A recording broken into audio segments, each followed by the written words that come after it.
ഞാൻ അത് ഉറപ്പിക്കേണ്ടത് എന്ത് വേണം? വേറെ കഥയിലേക്ക് നമ്മൾ പോകണം അല്ലേ? വേറെ കഥയിലേക്ക് പോകണം. എവിടേക്ക്? മഹാബലി. മഹാബലി ആരായിരുന്നു? മഹാബലി ആരായിരുന്നു? കേരളം ഭരിച്ചിരുന്ന ഒരു മറ്റേ പ്രധാനിയായിരുന്നു, ചക്രവർത്തി ആയിരുന്നു.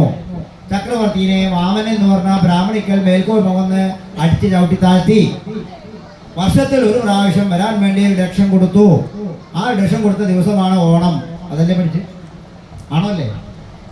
ആണോ അല്ലേ? തലാട്ടും നിങ്ങൾ എങ്ങനെ ആട്ടും നോക്കട്ടെ. ബി പി ഉണ്ടാവില്ല എങ്ങനെ ആട്ടും. അങ്ങനെയൊക്കെ അനങ്ങും. ഞാൻ 1 മണിക്കൂറായി കൊള്ളണം തുടങ്ങിയിട്ട്. ഒന്നും ഇങ്ങനെ ആട്ടി വെക്കും, ഇങ്ങനെ ആട്ടി വെക്കും. എന്തൊക്കെ മാറ്റം ഉണ്ടാവും അറിയോ ശരീരത്തിൽ? അപ്പോൾ ഇതല്ലേ നമ്മൾ പഠിച്ചത്? ആണോ അല്ലേ?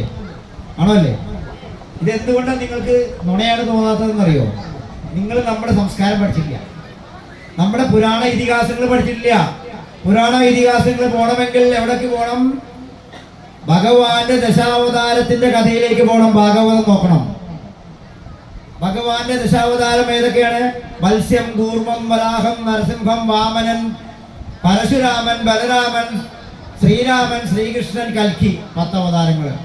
ഒന്നാമത്തെ അവതാരം എന്താ? ഒന്നാമത്തെ അവതാരം എന്താ? പറയൂ, കേൾക്കട്ടെ.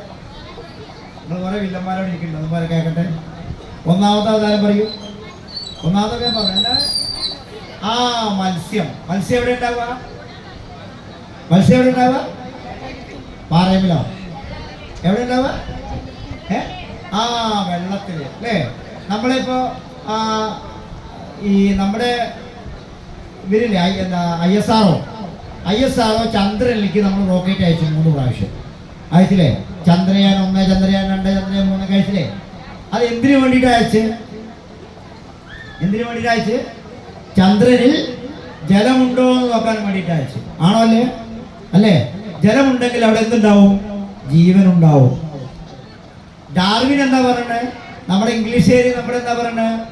അമീബ ഉണ്ടായി, അമീബയിൽ നിന്നും പരിണമിച്ച് ലാസ്റ്റ് കുരങ്ങനുണ്ടായി, കുരങ്ങനിന്റെ വാല് മുറിഞ്ഞു പോയി, മനുഷ്യനുണ്ടായി. അതല്ലേ പഠിച്ച്? ആണോ? അങ്ങനെയാണെങ്കിൽ ഈ സയൻസ് നാസക്കാരും ISOക്കാരും ചന്ദ്രനിലേക്ക് അവിടെ കുരങ്ങനുണ്ടോ നോക്കാൻ വേണ്ടിയിട്ടുള്ള റോക്കറ്റ് വിടണ്ടേ? ആണോ അല്ലേ? മനസ്സിലാവില്ലേ പറയുന്നത്? ഇതിന്റെ ഒരു എന്താ പറയാ, അതിന്റെ ഒരു ഇമ്പോർട്ടൻറ്റ് മനസ്സിലാവില്ലേ കുട്ടികൾക്ക്? പഠിക്കുന്ന കുട്ടികൾക്ക് നമ്മൾ എങ്ങനെയാണ് പഠിക്കപ്പെട്ടത്? ഹിന്ദു എങ്ങനെയാണോ പഠിക്കപ്പെട്ടത്? നമ്മൾ വിദ്യാഭ്യാസത്തിൽ എങ്ങനെയാണോ നമ്മൾ ഈ സിസ്റ്റത്തിലേക്ക് വന്നത്, അതപ്പതിച്ചു പോയത്? അതാണ് നമ്മൾ പറയുന്നത്. അപ്പൊ നമ്മൾ പറയുന്നു, ഭാരതം പറയുന്നു, ആദ്യമായി ജീവജാലങ്ങൾ ഉണ്ടായത് ജലത്തിലാണ്. അതിന്റെ പൂർണ്ണമായ രൂപമാണ് മത്സ്യാവതാരം. ഈ ലോകത്ത് ആദ്യമായി ജലജന്യ ജീവികൾ ഉണ്ടായി. അതിൽ നിന്നും പരിണമിച്ച് ജലത്തിലും കരയിലും ജീവിക്കുന്ന